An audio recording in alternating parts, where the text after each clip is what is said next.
welcome you to the No Cap Sports Show podcast, where sports and combos collide. Your host, Fredo, Mo Money, J Will, Mills Lane, and Kobe, the co-returner.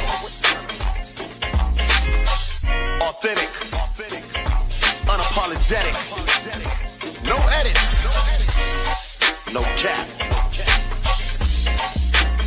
Let the convo begin.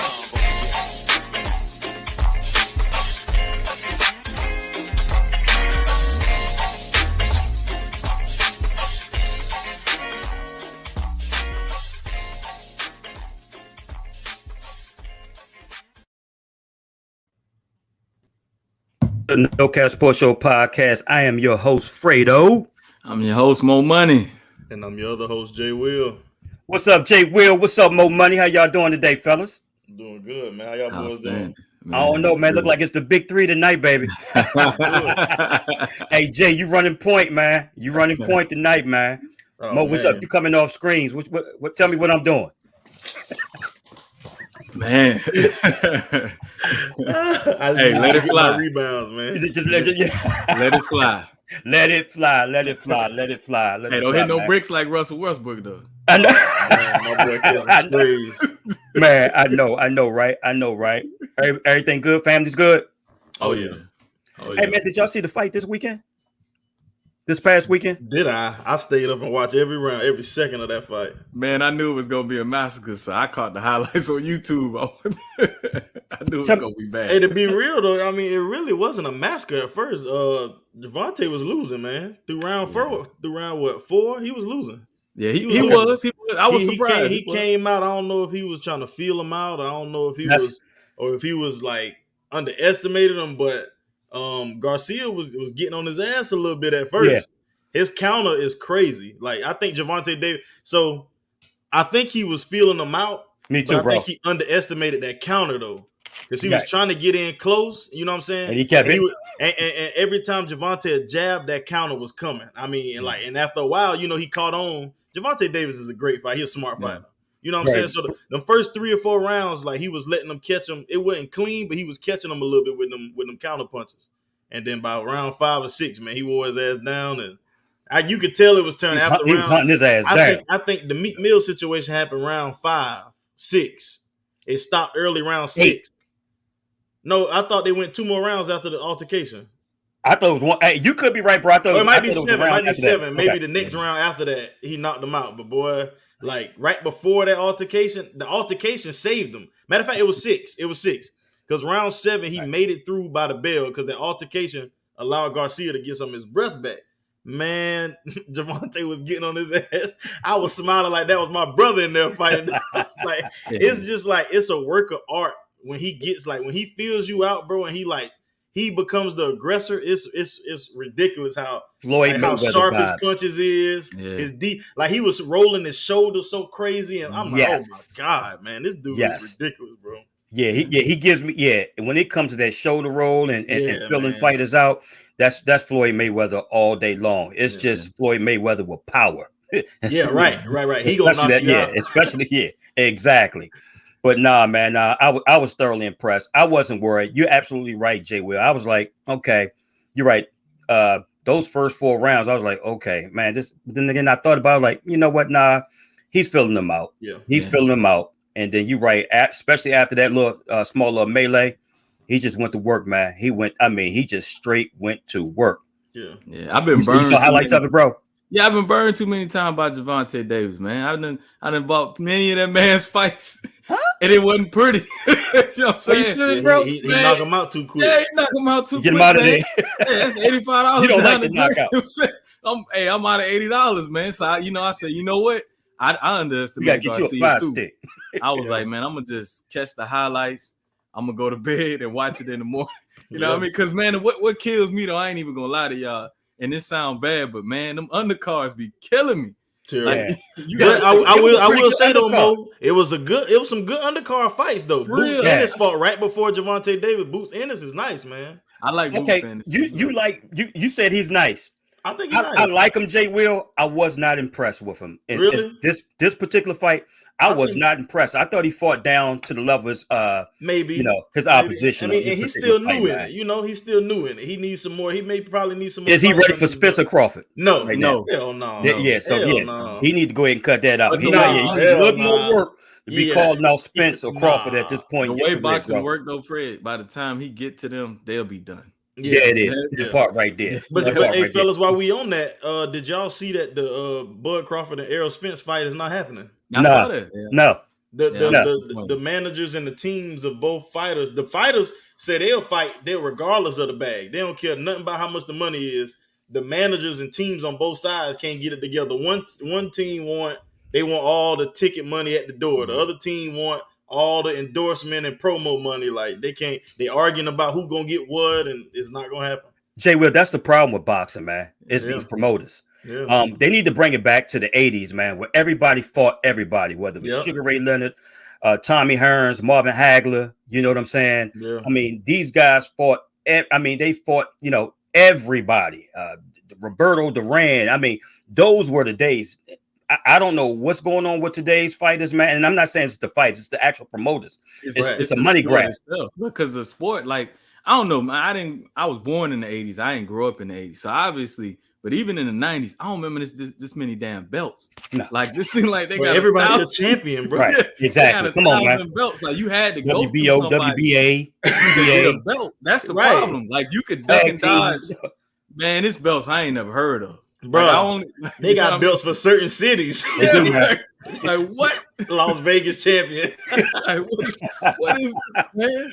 Like, it should only be 3, 4, 5 belts per weight class, like it is anywhere else. Yeah. All these extra belts. What are we doing? Like, maybe if you want to have like a unified belt, if you have a middleweight and a super middleweight, super light, or something like that, if they fight, you want to unify it. But other than that, like, nah, it's too many belts, man. Yeah. And it should be mandatory.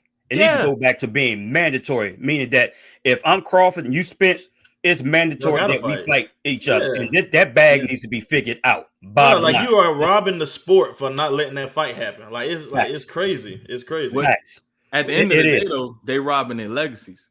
Yeah. When you don't fight the best at it, then you can't be better than the last generation. Right.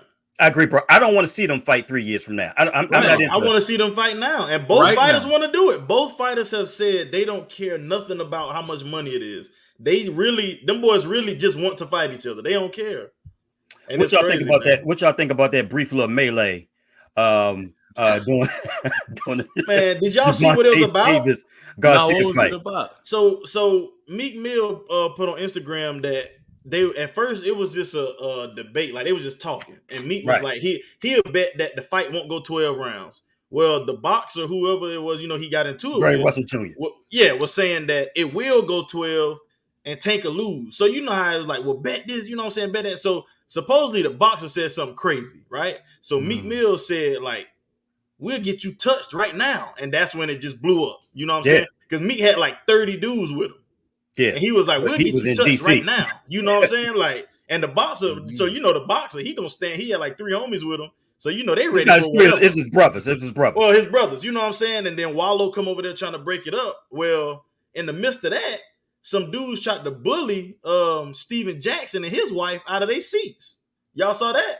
Nah, but they came and told them, like, they stepped on his wife, like basically saying, like, y'all got to get up. So Steven Jackson done tucked his chain, turned his hat backwards. Like, I said, well, he about to go to the Palace Auburn Hills. Oh, yeah, you better be careful, Steve. You better look here, man. Some things, man, you got to move off from.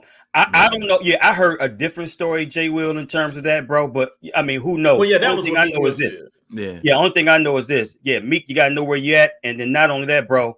You in DC at the end of the day. Anybody can get got at any time and stuff like that, bro. Yeah. But you in the heart of the city, in that arena, bro.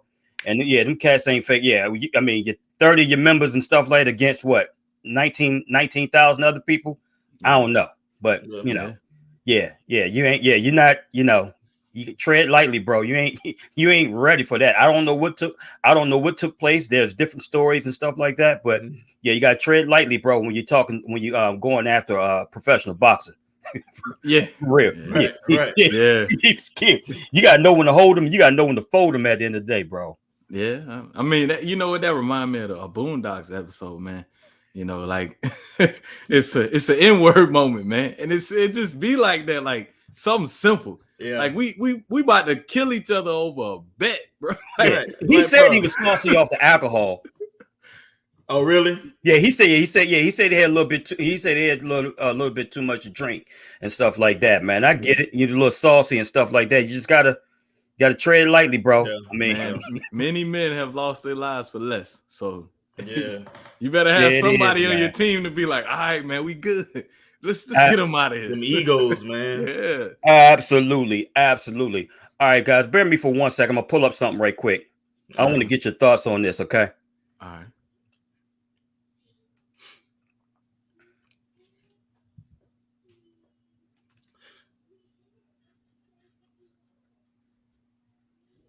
Are the Ravens going to have Lamar Jackson before Sunday night in that game against Cincinnati? Based on the people I've spoken with and my colleague Mike Garafolo has spoken with as well, not looking good for Lamar Jackson, which is, I would say, a little bit of a surprise. If you go back, December 4th was the last time he played, battling a PCL sprain, and I know there was so many people involved who thought, all right, well, if Lamar's not going to play for the regular season, surely he will be ready for the playoffs. However, my understanding, this is something sources have said over the course of the past 24 hours, is that Lamar Jackson faces an uphill battle to be able to get out on the field in the playoffs against the Cincinnati Bengals. He is working, he is trying, he's rehabbing. The knee is just not quite right. Now, this has been shrouded in some secrecy, so look, there's always a chance anything happens with Lamar Jackson. Everyone leaves that little out, but I would be surprised based on what I know if he practices today, which means we could see another week of Tyler Snoop Huntley for the Baltimore Ravens. Oh, let me take, excuse me, the contract situation off the table for a minute. 2 weeks ago, I was at a game and a player unsolicited came up to me and asked me about Lamar. And he said to me, I sprained my PCL in week 1. He said, I'm still not right. He said, I came back only because our team is in the playoff hunt. He said, if Lamar has a grade 2 sprain, PCL sprain, he said, even if he gets back on the field for the playoffs, he is not going to be the same Lamar that we know. So from that standpoint, I think you could see I shouldn't say frustration, but you could see where John Harbaugh was on this, that there's really not a lot you can do physically if he is not ready. And clearly, physically, he is not ready. So I hate to hear the contract situation brought into this, because if you know Lamar, that's not what he's about in terms of he wants to be there for his guys. I remember going back to the day after the draft and saying to Lamar, if you have a chance for the Hall of Fame, a gold jacket, or a Super Bowl trophy, which would you take? And without hesitation, he said a Super Bowl Vince Lombardi trophy. Why? Because that means he has done something special for him and his teammates. So he is not that individual egotistical guy. I don't believe this is about contract. I believe this is truly about his health and him wanting to be right. What do you guys thoughts about that? Man, I told y'all 2 years ago this shit was gonna happen. Whenever you don't have a bag, they're gonna scrutinize everything that you do. And until you get the bag, like right now, we could talk about Dak Prescott's performance, or we could talk about Carson Wentz, or we could talk about whoever else, right? But when they got that guaranteed money, it's only so much a franchise can do with them, because they kind of locked in for a little while, especially the way some of these contracts are. We're just frustrated as fans. But as men, right? I mean, like real talk, if you look in the mirror and you Lamar Jackson and you haven't gotten 200 million or 169 like that, or 170 like Kirk Cousins, right? That when that mirror look back at you, you might be a little disappointed, but shit, you still got $170 million. But when you out there and you not getting paid like your contemporaries and you giving it your all, it's a different type of pressure, because you know everything that you do until you get that bag is going to be uber scrutinized. So that's just my thing with him. I don't know if he's healthy or not. I mean, I don't know if he's any more injured now than he was in week 1. But I do know, I said back in week 1 and week 5 and week 3, and y'all can go back and check the text. I told Kobe I would never take the field for the Baltimore Ravens, because the sign of disrespect, they have played players over and over and over, and they have not given. They just Lamar played that. They Jackson just his paid that linebacker. They just traded for man. They paid Yeah. Mark Andrews $100 million over 5 years. Yeah, they play players all the time. So what is it when he literally is the franchise? You can mark him 1 through 10, 1 through 15, whatever you want to rank him as. We all know as fans, there is no Baltimore Ravens right now without Lamar Jackson. So Right. I wouldn't have took the field. They could have did whatever they wanted to do with me, but I wouldn't have took the field in week 1 because I know we had a conversation about Dak Prescott. I know I'm gonna let y'all go because everybody got to go. You good, bro? But my issue with him was his game until he changes his throwing motion or becomes a little bit more accurate is predicated on his athleticism, on his ability to be able to have a defense, put an 8th man in the box or put a spy on him. Because 1, he don't have weapons, but 2, that's just his game, whether it's good, bad, or indifferent. You know what I mean? So I always said the worst thing that can happen for Lamar Jackson's bottom line is if he ever got hurt. And we question his ability to be 100%. So that's just my thoughts on it. True. Will. I think it's a little bit of both, man. I think if he really wanted to, he could hit the field. I really feel like them paying Roquan Smith really like put the icing on the cake of him not playing. You know what I'm saying? Like I really feel like he's been vouching to get a contract for 2 years now. Yeah. And you got a guy who came in and played 6 games with y'all, 7 games, and he get $100 million. Like, come on, bro. What has he done for the franchise for him to get $100 million? But I can't get nothing. You know, they paid him off a prior production from Chicago, from a whole different scheme and a whole different team he was in. You know what I'm saying? And, I mean, I feel for Lamar, man, and I saw something on Twitter he put up today because Shannon Sharp talked about this morning, and Shannon Sharp was like, if he's Lamar Jackson. He said he would never take the field for the Ravens again unless money is involved. And I agree. He said because I'm giving you all I got and I'm showing you can trust me, but obviously y'all don't trust me with the money. So I would never play for him again. And Lamar Jackson shared it and put preaching this morning or something like that with the money emoji. So that lets me know right there, like he really feels slighted and disrespected by all these contracts they giving out, and he ain't getting none. Yeah, me personally, I think this is his last year there. I can see them franchising them this year, but in a possible trade, franchising to trade him. This is one of the biggest things I did fear at the beginning of the season, and I told you guys when the season started, one of my biggest fears for him is to play without a contract, and he can potentially get hurt. And he's already been out 4 weeks due to that PCL, MCL. 5. 5. I mean, come on, man. Yeah, man. I mean, you got to get it. You got to get that money while it's hot. I understand that he was looking for Deshaun Watson money in terms of $230 million guaranteed or a little above that. But bro, you got, I mean, shoot, I can't tell nobody. Look here, I can't count nobody bread at the end of the day. I don't count other men's bread, but I'm like this, bro. Shit, get as close to it as you possibly can, man. Get that money, man, guaranteed or what have you, and get out, bro, and get out, man. Because like I said, situation like that happens, man. And we was talking with Keith Burns about it, and we asked Keith about it, and he was like, "Nah, he should go ahead, go ahead and play on that franchise tag." And I was like, "Man, I like guaranteed. I like comfortability at the end of the day." You got to play the long game. You know what I'm saying? That franchise tag, that's just 1 year of guaranteed money. But if you take the contract, you're talking multiple years of guarantee. And you're talking about security, too. That's the biggest thing. Right. Because right now, the Ravens can move on from you, and it doesn't really cost the franchise anything. And I think that's what they're planning to do at the end of the day. I saw this coming. Shout out to Cobra. I saw this coming 2 years ago, Fred. You did. I called you, and I said, bro, this is what's going on. I don't think they plan on playing Lamar. They're gonna keep stringing him along because they see him as an athlete. They're gonna use up some more of his athletic prime, and then they're gonna move on to a different quarterback. Certain organizations, certain owners, they value certain positions, right? Right. In Baltimore, they have been a team and a city that's loved the defense, right? In particular, the linebacker position because of Ray Lewis. Name a quarterback in Baltimore history besides Johnny Unitas that they have valued and played. They don't pay offensive players. That's just not how they're built. That's not how their whole organization is viewed. It's viewed from the defensive side of the ball to the offense. So they feel as though, I know they'll never come out publicly and say it, that they could replace Lamar Jackson the same way they did Joe Flacco with somebody else. But what they fail to realize is that whole scheme and everything they built around Lamar Jackson, it would take a year or two to just build a whole new offensive scheme around somebody else. Right. Hey guys, let me ask you this.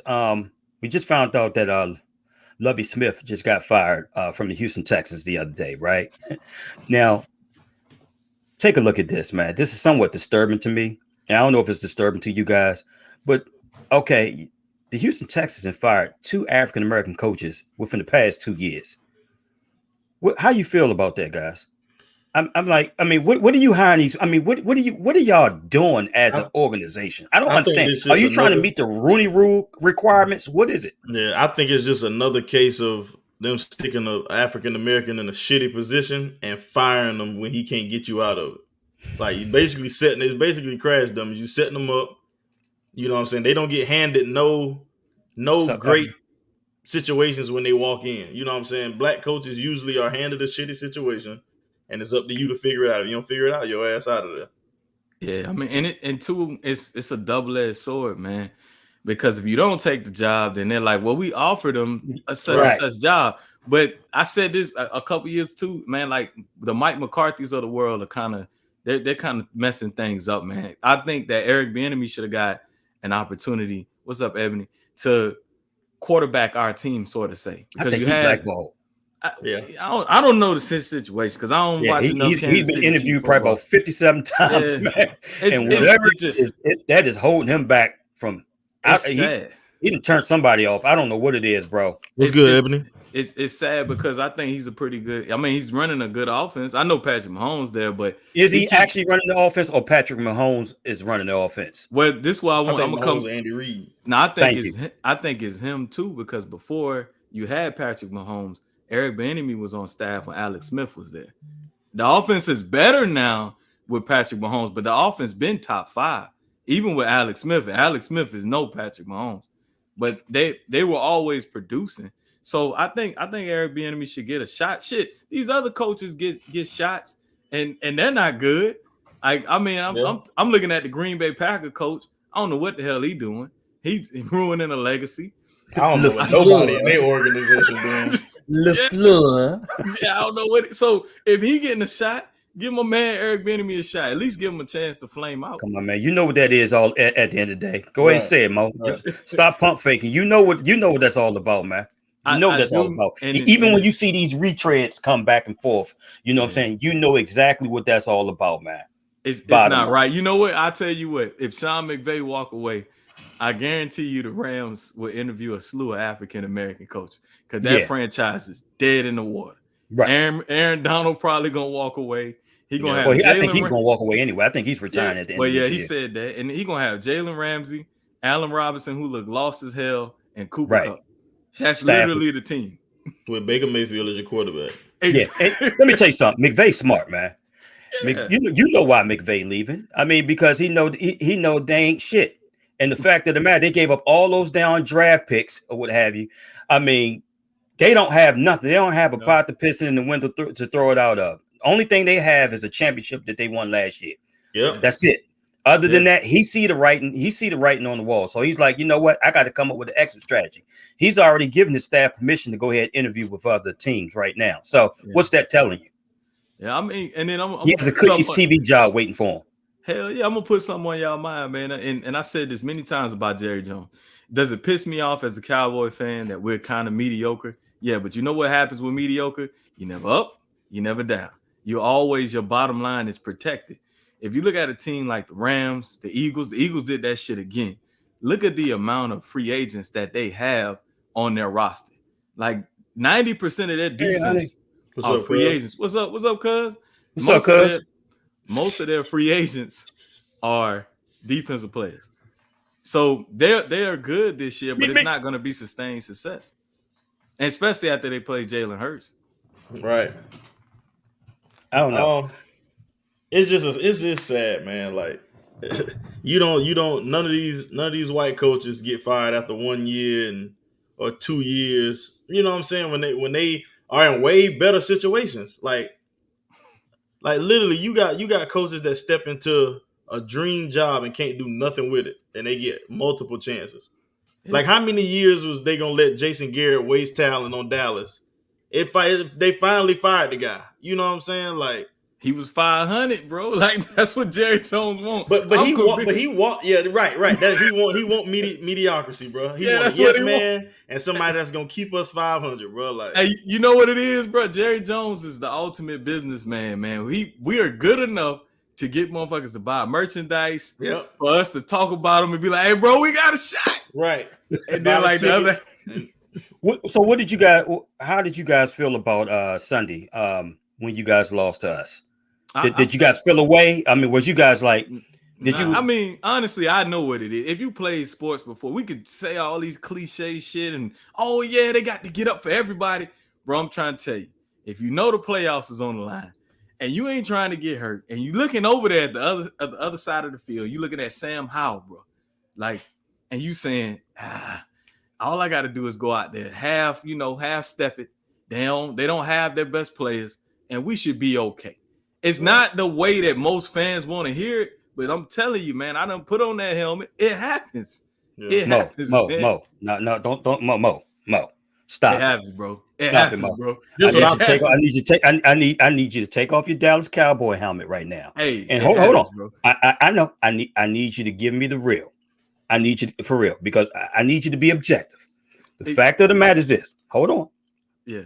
You guys play with your full squad. Okay. You play with your full squad. You already know that you're in the playoffs and stuff like that, or what have you. Right. But you still had something to play for because had Philadelphia lost, you know what I'm saying? Then guess what? Then, that would have increased your chances and stuff like that in terms of getting the number 1 seed. So, I mean, and that game, San Fran had to lose too. Yeah. Okay, got you. All right. Yeah, okay, both of them had to lose. So in the middle of y'all game, if you notice, when we first started, nobody offense could do anything. Sam Howell wasn't doing nothing. But then as if you notice, as not like we expected, but yeah. No, for sure. But I'm saying, but as San Fran got up 24-0, the Eagles was up 16-0. Now you notice they moving the ball. Dallas defense not doing like Ebony said, it was fixed. Once we noticed that them two teams was blowing them other boys out, bro, like they was slowly You mean to tell me you guys don't have a concern about Dak Prescott? Absolutely. Nah. Okay. Absolutely. Whoa. Not based off of that game. I'm 1,000% concerned. It's been way before that game. I'm not based on that game, Fred. But yeah, the whole season, like I appreciate him being more aggressive, but at the same time, I think he locking on to his reads. Like I don't think he reading the entire defense. Like he locks on to a certain route concept or whatever that number 1 is, and he throwing that ball regardless. But if he just goes through the rest of his progressions, a lot of times the check down is there, the second option is there. A lot of times, and some of it has to do with the offensive line too. If I'm being fair, the Dak Prescott that was playing before Terrence Steele got hurt and the one that's playing afterwards look like two different quarterbacks. And I think he's getting a little nervous because Tyron Smith, he ain't really impressed me in his return. He been looking a little shaky on the right side. He's done. Yeah. Because they had to put Jason Peters in there. That's how bad it was. Right. He's like 42 years old, man. Yeah, but no excuses for Dak, though. I mean, I am concerned. And I do believe this is a Tampa team that we should win. I'm putting it out there now. Oh, yeah, we lose. I'm gonna be you should win. We're going to beat them. Yeah. We better. I have you guys winning. But I wouldn't be surprised if you lost. Right. I wouldn't be surprised either. Right. Because if it's a way to lose, we damn sure going to find that way. Exactly. Yeah. So if you guys lose, Mike McCarthy is on the hot seat. Hey, that's the only reason I want us to lose. I'm tired of looking at that motherfucker on the sideline. I'm tired. He got to go. But yeah, Fred, like I mean, I told my wife like 2-3 Sundays ago, where I said before the game even started, I said, you know what? I said it's sad, but it's like Dak Prescott don't get up and play until he turns the ball over. Like it's like he has to have a turnover first, and then he just turned into some great quarterback. And I said, that's not going to work when you play good teams. Like, when you get in the playoffs, you get down 7-0 and then you turn the ball over your first drive on San Fran, you probably ain't coming back. No, you're not. What was very disturbing to me, Jay, was he threw an out that almost got intercepted. And they came right back to the same thing. He stared the receiver down and threw a pick six. Yeah. like, bro, what are you? Come on, bro. Yeah. Man, and like I say all the time, bro, we never should have been in that situation to not be first. Had we finished the job against Green Bay up 14 with the ball up 14, he throws 2 bonehead picks right up the middle both times, right? So we lose that game. Jacksonville game, we had no business getting cute when we got the ball late. Let them stop us on 3 and out, running it right up the middle. Why not get up 1 first down to seal the game? Right. You see what I'm saying? Right. Even the Eagles game we played the second game when we won, he had Jarvis, Dalton Schultz wide open up the sideline. It's a simple pitch and catch. This dude throws it right to the damn DN for a pick 6. Like, bro, what the hell are you doing, bro?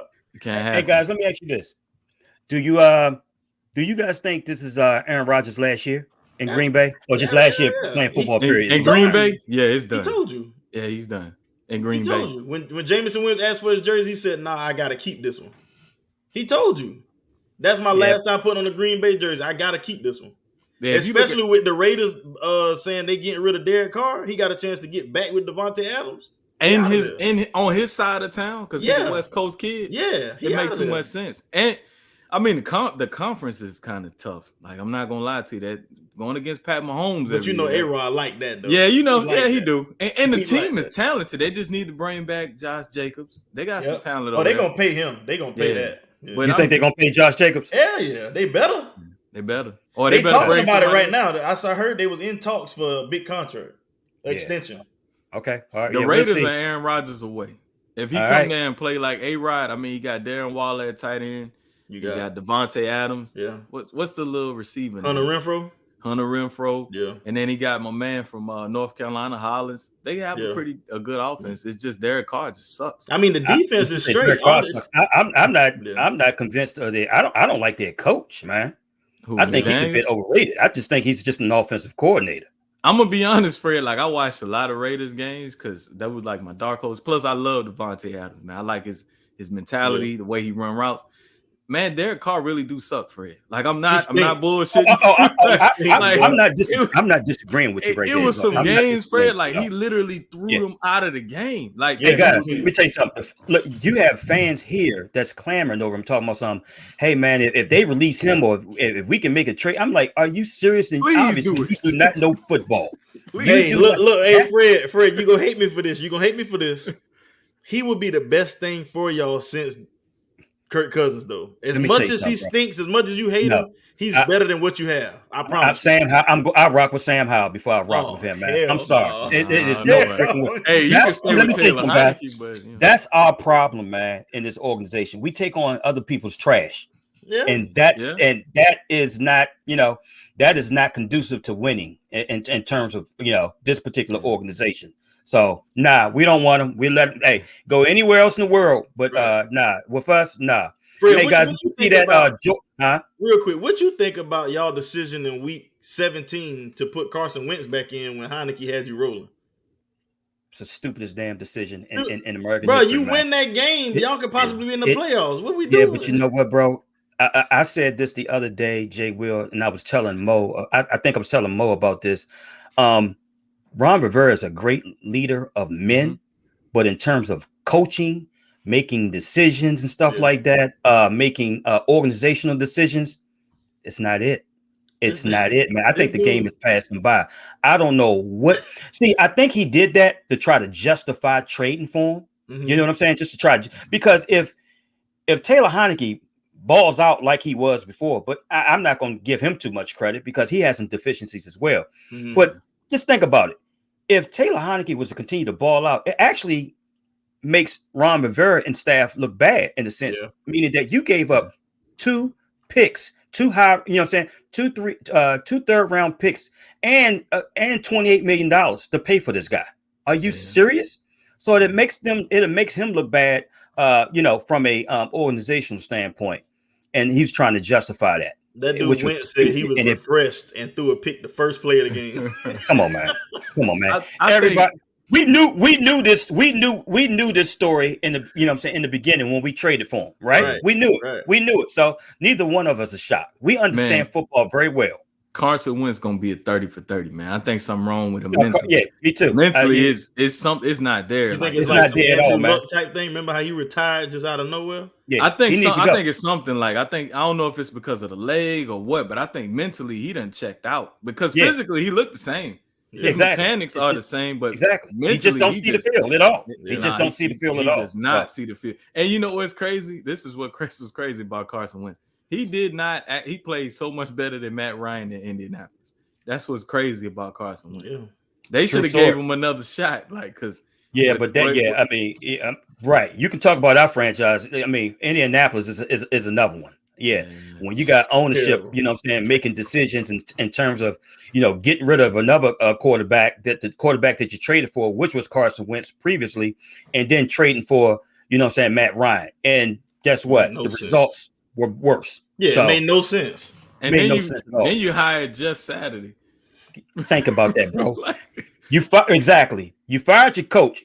You would think from a common sense standpoint, you would pretty much, have someone that's already on the staff to replace him temporarily or whatever. And then you go all the way outside and go to Bristol, Connecticut and get Jeff Saturday from ESPN. Are you serious? Just because he played with you guys or what have you. You got some type of relationship. He has no prior coaching experience. I think he coached high school or something to the extent, but that's not professional. And you see the results right now, right? So I don't know. Did you guys see that Georgia that TCU debacle? You talking about he went to sleep on the fight? Hell, I went to sleep on that. Oh, that's for sure.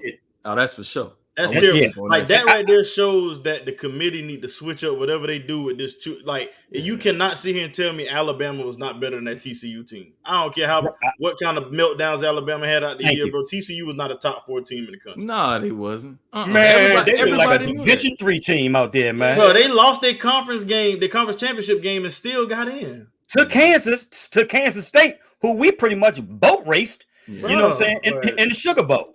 I don't get it neither, man. I am glad that they do have this. I think they changed the playoff format to 12 teams. I think it's effective 2024, 2025 season. So next year will be the last year in terms of the Final Four, and then after that it'll go to 12 teams. You're talking about a Mickey Mouse ring, boy. That's as Mickey Mouse as you gonna get. Your strength of schedule has to play a big part. Like the BCS used to be strength of schedule, because TCU is not playing anybody. They're not, what I'm saying? Alabama gonna get some losses when you playing in the SEC with dogs. Right. Every now and then you gonna get bitten when everybody over there is dogs. You know what I'm saying? Yeah. If they were playing, I don't even know who in their conference. I'm not even gonna say in cap with y'all. Tell TCU to play Tennessee. You know what I'm saying? The undefeated Tennessee in Ball Stadium or LSU. So, you know what I'm saying? So this is how I feel about schools like that, right? These schools that we feel like are good, but not good enough to make it into the playoffs every single year, right? So when they finally get on that brink of being like, you feel like you want to let them in, like TCU, right? You need to make them have a couple non-conference games of like LSU or Auburn or Alabama. Like it should be a mandatory game in there, at least 2 games where you have to play some worthy opponents just to see how you match up, because you ain't gonna tell always after 1 game. So they should make them play like 2 or 3 like big schools, nice schools, just to see how they stack up, and that'll show you like, no, you're not gonna play a Georgia, or make them play a top school, make them play a Georgia, make them play a Ohio State, make them play a Alabama early in the year. Hell, I'll be honest with y'all, I don't even know if they could beat South Carolina. I'll be real. No, I don't think so. You know what I mean? Like it's night and day. Rattler run all over them, man. It was the same thing with Michigan. Like I didn't think Michigan was a top 4 team. I don't care what they did in the regular season, bro. I do not think that those schools are top schools, bro. You always going to get at least 2 or 3 SEC schools, and you occasionally might have 1 ACC school that's real nice one year, and that should be like your top 4. Like, come on, all this Big Ten and all these. Come on, man. Like, let's start 12. with that. Yeah, let's start with that. Let me ask you guys this, right? Is Georgia the new dynasty in college football? I don't think so. No. Okay. Tell me. Yeah, just tell me why. The matchup against Ohio State, in my opinion, kind of proved it a little bit. You know what I mean? Like, and they had some other scares. Like, if they would have ran into Ohio State in the championship game, our opinions would have been totally changed. But sometimes it's all about matchups and when you catch people. Yeah. Like I'm gonna piggyback off Mo. Like, bro, they should have lost that Ohio State game. Like, Marvin Harrison Jr. didn't get. Yeah, I mean they should have lost. You know what I'm saying? And I feel like not taking nothing away from them because they went back to back. You know what I'm saying? They did what they were supposed to do against TCU, handle business. Boom. But I'm not gonna act like they was just head and shoulder because all year everybody said, "Oh, nobody really just looks dominant." We only saying this because they blew a team out in the championship that shouldn't have been there. Right. Like Georgia didn't even look dominant all year for them to be the new dynasty. I feel like as long as Nick Saban is still in college sports, as long as Nick Saban is still in college sports, Alabama is still the dynasty in college football. He's gonna always get recruits. Okay, cool. They had a couple down years, whatever. Right. I mean, but even with the lack of talent compared to previous, I'm not gonna say lack of talent. They still talented, but compared to these previous Alabama teams, they are still an opponent you have to get up for. Like, regardless of they down years is dream years for a lot of schools. Yeah, there it is right there. That's a bar right there. There it is. Hey, Jay, we'll go ahead and tell the viewers and listeners what they need to do, bro. Make sure y'all hit that subscribe button and turn on that damn bell for all post notifications, man. There it is. There it is right there, man. There it is right there. Hey, guys, let me ask you guys this, man, before we depart, man. Who are your biggest surprises in the NBA thus far, and whether it's team or whether it's players? I got that one. That's too easy. So I looked at this topic earlier when I went to the gym this morning. So I don't have a team or a player when it comes to a surprise. I'm just surprised at the NBA and the officiating. Right now, the NBA is on track to have 114 points per game per 100 possessions. And that would set an NBA record. Like, there's no defense allowed to be played in the NBA right now. So that is definitely shocking to me because last year they kind of tightened it up. And you see James Harden, Damian Lillard, all these guys were struggling. And, and now it's like wide open, man. I'm not saying Donovan Mitchell isn't talented because I said he was. But he ain't damn 70 points in the NBA game talent. I don't think so.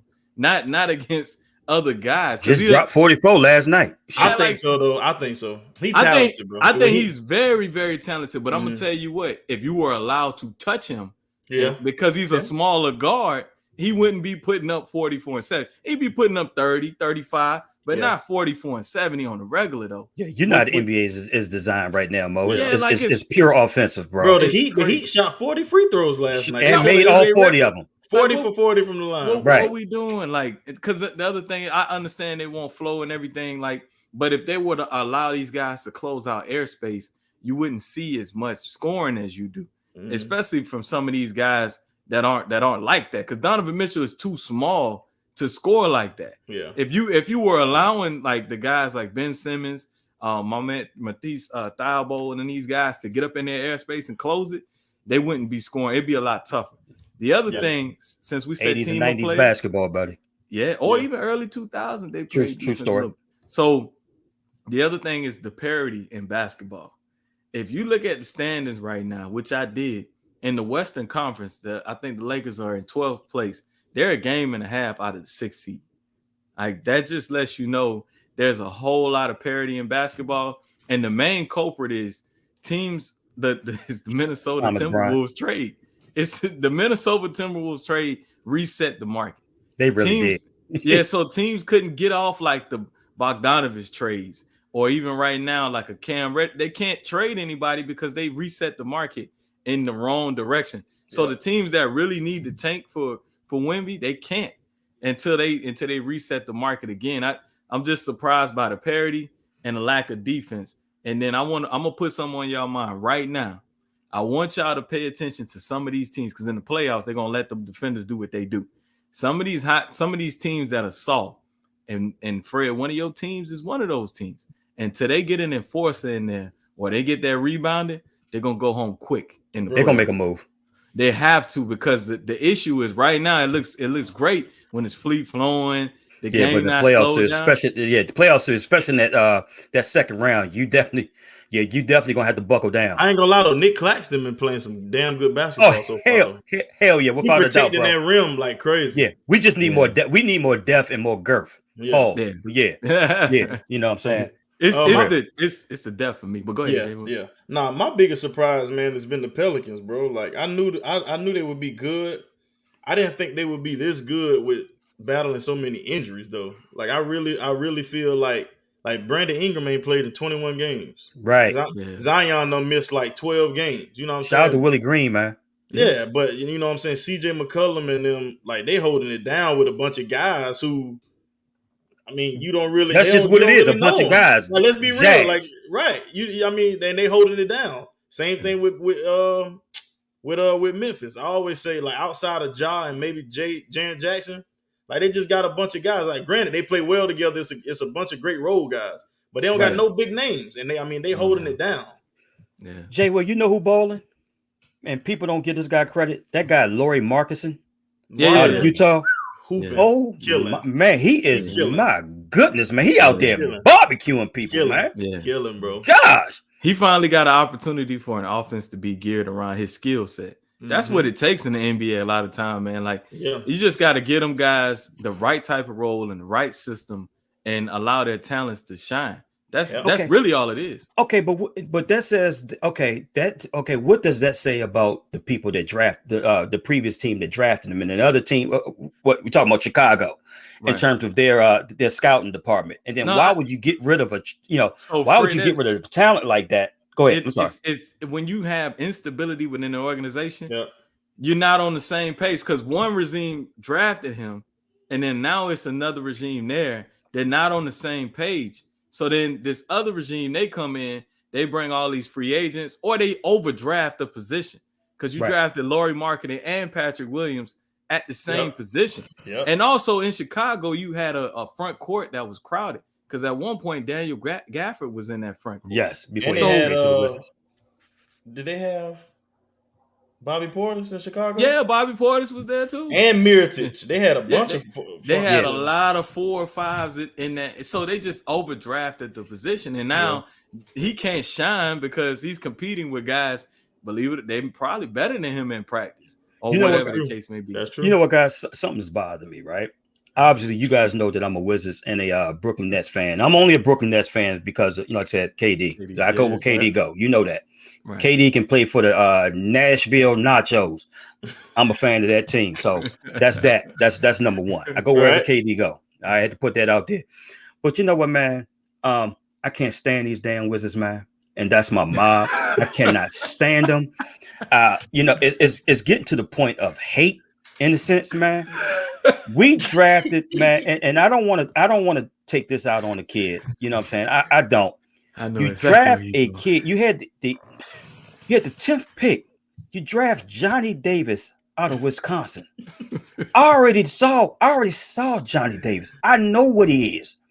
You could have traded that pick back, or you could have tried to get as aggressive as you can to try to move up just a tad bit. You know what I'm saying? To get my man from Arizona. He's doing numbers at Indiana. Oh, yeah. I love this guy. I can't even think of his name right now. Benedict Mathurin. Yeah, there you go. Benedict. I mean, he is just, he's doing wonders in Indiana. Right. But you drafted this guy. You had to send the guy to the G League. He doesn't even play. So now you had a wasted draft. A wasted draft pick, man. I don't know what it is about this. I don't know what it is about this organization. You signed Brad Beal to a 5-year, $250 million contract. I'm not upset at Brad Beal. He's not the problem. But from an organizational standpoint, you got to know that he can only get you but so far. We've had this discussion before, guys, in terms of what are you trying to do? Are you trying to win a championship, or does mediocrity means that much to you? Right. And I just don't know what the hell we doing. We just out there just putting pieces together and stuff like that. You out there drafting Denny Avila or what have you when you had Tyrese Halliburton and Tyrese Maxey available to you. It's like, who the fuck are you scouting?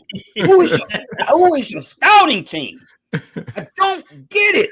Like, who is working these guys out? Like, how can you not see this stuff when you working these players out? Bro, I don't get it, and it just burns me up. And I don't, you know what I'm saying? I'm not feeling the coach. It was the wrong coach. You got the wrong players. It's just a bad organization, man. There you go, Fred. That's the answer, right? This bad organization. I mean, because you can look at other organizations that have traditionally been horrible, like the Knicks or the Kings, and you can see what direction they went. They said, if you were the Knicks a couple years ago, they burned it down. They got rid of pieces, parts, pretty much helped LeBron win a championship when they got rid of J.R. Smith and Jordan Clarkson. I mean, not Jordan Clarkson, but Iman Shumpert a couple years ago. That's when it started.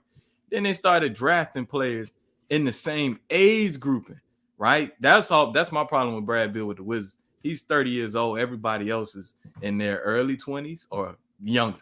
So it's not going to work. By the time they get to his level, he ain't LeBron James. He already hurt. Like, he going to be done, right? So that's the issue with a lot of these organizations is they don't have their shit together. Right. And they don't draft the players for the coach. Like, they get on Tom Thibodeau all the time. I told you, I'm a Knicks supporter from afar, right? If they fucking start to suck too bad, I don't lose no sleep. But if they winning, you call me a bandwagon, I watch it. You know what I'm saying? Right. But in my East Coast team, but they draft players for him. You know, like Quentin Grimes, I don't know how he would play on anybody else's team, but he plays great for Tom Thibodeau in that system. Jalen Brunson, I don't know if Jalen Brunson would be an all-star in every system, but in that system, they gave him the keys. They surrounded him with what he was players. doing with the Mavericks last year. Hey, wasn't all-star level. But that's what I was about to say though. If you put him in any system and give him like the green light, I think he will. That's my issue. I don't know if everybody will do it. Yeah, you know what I mean? Everybody won't. Yeah, but hey, Tom Thibodeau noticed, and this is what I have to give credit to the Knicks. They knew what they were doing. Yep. They went out there, surrounded him with players that were going to fit his skill set. That is not traditionally a New York Knicks thing. True. So there's hope for the Washington Wizards. They just got to get everybody in the organization organization no hope, bro. to sink. It ain't no hope. I think Washington gonna go down a little bit more because they talking about Bradley Beal might get traded for a couple picks. I didn't know. So we can see. I didn't know if we can trade Brad Beal now. I don't know if it was because I think it has to be January. After January, because there's another deadline before that, right? December 15th, correct? Right, and then it's a January 15th or something like that. I hope and pray that we can make that move. Again, my issue is not with Brad Beal, but at the end of the day, it's just from an organizational standpoint that you got to move on, man. You got to know when to fold them and know when to hold them. Let me ask you guys real quick. With the NBA trading deadline approaching, what would you guys like to see in terms of particular trades? I know you guys are Laker fans and stuff like that. Hey man, shout out to Thomas Bryant, man, former Wizard. Hooper. You know, he's out there, man. He's out there giving y'all numbers, and I'm not even surprised, man. Hooper, he did that low key. He was a double in Washington. Yes, he was. Yes, he was, especially before he had tore his knee up. My man shoot 46% from 3-point land. I'm not. You telling me? So I already know. I know what type of work he putting in. So I feel like I mean, I'm gonna just speak on my team. I feel like the Lakers. Jonathan, we gotta trade him, Jonathan Clark. Go ahead with that foolishness. I'm trying to hold on. My bad, Will. No, you good. I feel like as good as he's playing, if that's what you got to do and get rid of Russell Westbrook, you got to do it. I mean, because I think we got to get us another guy who can be in with the stars. Like, it's not helping us none if Westbrook can't play with LeBron and AD. You know what I'm saying? As good as he's playing off the bench, he might win 6th Man of the Year. That's fine and dandy, but that's not going to win you nothing. We need a guy like Bradley Beal, like Zach LaVine, who can come in and play with the stars. And just like Jonathan Clark said, was my next point. We need to get rid of Anthony Davis. I said this time and time again, Fred. I hope you can see it now when you said we need to keep AD and get rid of LeBron. Thank you, Jonathan. Thank you for that comment. AD is a liability. While he still has some value, you get rid of this bad luggage, bro. Because if he has another year or two where he's missing 40 games because of injury, you won't get nothing for him. Yeah. When he was showing that spurt of those great games he was having, it was historic run he was on. He was killing. that was the perfect time to trade him. It was Perfect time. Yeah. Perfect time. Because what team would not want that? Right. So while you can dump that off and you ain't got to worry about these injuries no more, and you can get some like I'm pretty sure he's from Chicago, right? I'm pretty sure Yes, Chicago. If you give Chicago Anthony Davis, Russell Westbrook, and 2 picks, I guarantee you can get Vucevic and DeRozan. I guarantee you they do it. If not Caruso as well. You know what I'm saying? Like, why not? Why not AD be back you home? should have never got rid of Caruso from at the all. start. You should have resigned him. Caruso was a Bottom big part line. of that bubble championship we won. Yeah, Absolutely. Hey, Jonathan stole my thunder on that one, man. Y'all seen the text thread? I said AD he hot right now. You got to trade him because he'll never get any hotter than he was. Right. I don't even know what this trade value is right now, but there are teams that I know, small market teams, that would still take a chance on AD because their AD would never sign there as a free agent. So I think there are a couple teams we may be able to pawn them off on. Chicago's one of them. I even think Oklahoma City might be another one of them because they got a lot of picks, and he would never go there. He would never go there. Never go there. So then you got to think about you got to think about my guy from Gonzaga. You that could put them together if they would ever stay healthy. Yeah, and if they looking like neither one of them. If I know, right? If they healthy and they draft another, because they at the bottom too, and draft Scoot Henderson, because theoretically the Lakers would want NBA. Okay, quick. If you're Brooklyn management, what would you do in terms of try to bolster your front or to bring in another 3-and-D guy? You know, is that something, if you were a general manager of the Brooklyn Nets, that you would look into? And what player or players that you would look, to bolster their front line, or, what I'm saying, or another 3-and-D guy? So if I'm Brooklyn, I will go straight to Phoenix Suns, right? Hear me out. Okay. I will go straight to Phoenix, and I will try to find some guys that I could put together from Brooklyn. I will go get DeAndre Ayton because Phoenix obviously don't want him. They don't treat him like he should, right? Yeah. And I would add Ben Simmons in there, right? Now you might hear, damn, we losing a defender. Okay. They got a couple 3-and-D guys. It's true, Jonathan. That you can get from Phoenix, right? Or what you can do is figure you up a package to get Ayton and go sign Jay Crowder. People forgetting Jay Crowder. Yeah, I heard they looking for. I'm heard they looking at him right now. You see what I'm saying? So now wherever Jay Crowder goes, they win. Like, I don't give a where he go. They might not win the championship, but he brings a winning mentality to wherever he goes. I don't know what it is about the guy. I know he's a tough guy, but wherever he goes, it's like he brings the dog out of wherever team he at. You add him to Brooklyn, right? He's a 3 from the corner. He's going to guard the best player. So now KD ain't got to worry about that. He ain't got to worry about guarding Tatum. You can put Jay Crowder on. You can KD still going to have to guard Jaylen Brown, but it ain't Jason Tatum. You see what I'm saying? Right. Now Kyrie and KD ain't got to worry about trying to get Ben Simmons the ball. You can let Kyrie and KD cook, which they was already doing. But Ben Simmons on the floor, you got to let him operate through the ball because he can't do shit else. Now you move him out. You get that soft mentality out of Brooklyn. Now you bring a tough guy like Crowder, and you got a big man like Ayton. You don't really need much of a bench because Crowder and Ayton don't really get hurt. They gonna play. Granted, they're humans. But you don't need much of a bench because you're going to have Kyrie. You're going to have a big and Ayton who can space the floor. He can hit the mid-range. He can set screens. You're going to have Jay Crowder in the corner as a great option. He's going to play D. Ayton going to rebound. KD and Kyrie is going to cook. I think Ayton and Crowder would be perfect for Brooklyn. Yeah. Okay. If you couldn't get Ayton and you had to make a smaller move, there's a couple other centers out there. You could call the Lakers about Thomas Bryant. They need shooters. You got shooters. Yeah. You got Seth Curry. You got what's my man name? I forgot. Joe Harris. That's his name. Yeah. Joe Harris. You got him out there. Those guys can shoot. Right. Or hit up Washington. We just talked about Washington. Daniel Gafford is a hell of a center. I just don't think he's being utilized the proper way in Washington. If he was on Brooklyn's front line, catching lobs, protecting the rim, you could probably have him for a lot less than a DeAndre Ayton trade. True that. Oh, yeah. Okay. Or Mo, I forgot about one big that's not really a high market guy.